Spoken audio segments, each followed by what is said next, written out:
Well, this week, KCRA3 is teaming up with Vitalant for a 4-day blood drive for life. And if you think donating blood doesn't make a difference, consider this. More than 4.5 million Americans will need a blood transfusion every year. KCRA3's Brandy Cummings introduces us to a mom who is thriving today thanks to countless blood donors. It was a life-changing ordeal. It was challenging, extremely challenging. I just think we were all surviving at that time. One that began in October 2017 after her daughter's first birthday. I was pretty run down after the day of the party, but I noticed I didn't pep back up. It just kind of felt like, you know, I was coming down with something. Adriana DeBorba told me that feeling like she was coming down with something lasted off and on for months. Contact with doctors never gave her answers. They thought it was a bunch of different things.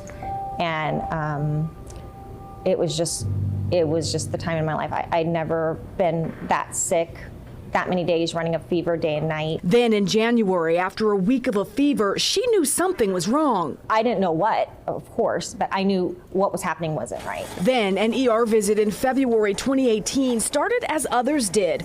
Tests, blood work, steroids, and it seemed to be working. I was feeling better, right? The steroids they were giving me at that time, it was for the first time in over a week, I was finally feeling some relief. So I was like, okay, whatever this is helping. But the blood tests revealed shocking news. There's blasts on your cells, which can indicate, you know, a leukemic blast. The cells are mutating. This young mom learned her body was in acute crisis with immature white blood cells filling up her bone marrow, preventing production of other cells critical for survival. She needed chemotherapy and a bone marrow transplant. My husband and I were really just both looking at each other like, this can't be true. If that's not right, it's a mistake. The diagnosis led to a lengthy treatment plan that included more than a month in the hospital, 2 bone marrow transplants, a colon infection, and donated blood, lots of it. It's only sustainable as long as somebody's able to give it to people who need it.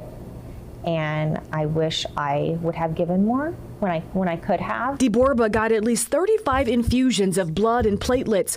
So I asked her what would have happened if she didn't get those donations. I can assume my body would have just had to either try its best or find an alternative. I don't know what that would be. I don't know that there is one.